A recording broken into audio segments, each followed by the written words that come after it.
மனம். அப்போ பூவில் மனம் பொருந்தி இருக்கிறதுன்னு அர்த்தம். இந்த மனம் எங்கேருந்துங்க வந்துச்சு? திடீர்னு எங்கேயோ ஒன்று வந்து வந்துச்சா? இல்லை. பூ மலரும் வரை அந்த வாசனைன்னு சொல்கிறோமே மனம், அது எங்கே இருக்குதுங்க? பூக்குள்ளே தான் பொருந்தி இருக்குது. அது மலரும் பொழுது என்ன ஆகுதுங்க? மனம் வீசுகிறது.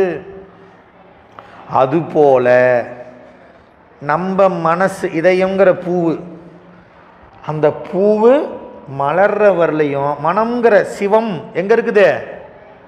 உள்ளதான் இருக்குது. மலர்ற வரலும் பூவுக்குள்ள வாசனை பொருந்தி இருப்பது போல சிவம் சீவனுக்குள் இருக்கிறான். அப்போ அந்த வாசனை எப்பங்க நமக்கு கிடைக்கும்? மலரணும். பூ என்னாகணும்? மொட்டா இருந்து மலரணும். அப்படி மலர்ந்தால் மனம் வீசும். இப்போ சீவனுக்குள் சிவமனம் விளையும் எப்ப?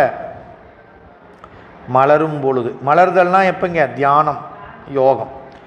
அப்போ இதனை எழுதிய சித்திரம் போல், சிவபெருமானை எப்படி நினைச்சிருக்கணும்னார்? எழுதிய சித்திரம் போல்ட்டார். போன பாட்டில் மரத்தடினார், ஓவியம் போல்னார். இந்த பாட்டில் என்ன சொல்லிட்டாரு? ஓவியம் போல உணர்ந்து. அப்போ ஓவியம்னா என்னது? ஒரு சுவரில் வரைஞ்சி வைக்கிறோம். அந்த ஓவியம் வரைஞ்சிட்டா எப்படி இருக்குங்க? எத்தனை காலம் ஆனாலும் அப்படியே தான் இருக்கும்.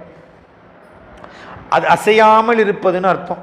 ஓவியம் போல தியானத்திருந்து அவனை அறிய வல்லார்களுக்கு நாவி அணைந்த நடுதறியாமே அவர்கள் உயிரில் எப்படிங்க சேர்ந்த நடுதறி போல இருப்பான்.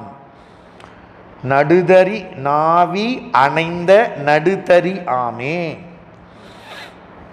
இப்போ ஆனந்தம் என்பது சிவபெருமானது. ஆனந்தம் என்பது யாருது? நம்மளுது இல்லை.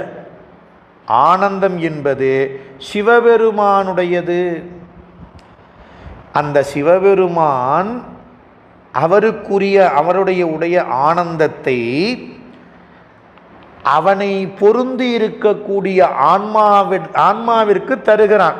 அதனால ஆன்மாவும் என்ன ஆகுதுங்க? ஆனந்தத்தை அனுபவிக்கிறது. அப்போ நீங்க ஒரு உவமை சொன்னாங்க இந்த பாட்டில், புனுகு பூனை. புனுகுன்னு சொல்றாங்கல்ல. இப்போ அந்த புனுகு பூனை அணைந்த மூங்கில் குழாய். ஒரு மூங்கில் அந்த புனுகு பூனை அந்த மூங்கில் குழாயில் சென்று இருக்கிறது. இப்போ அந்த புனுகு அப்படின்னு சொல்லக்கூடியது வாசனை பொருள். புனுகு பூனை சென்று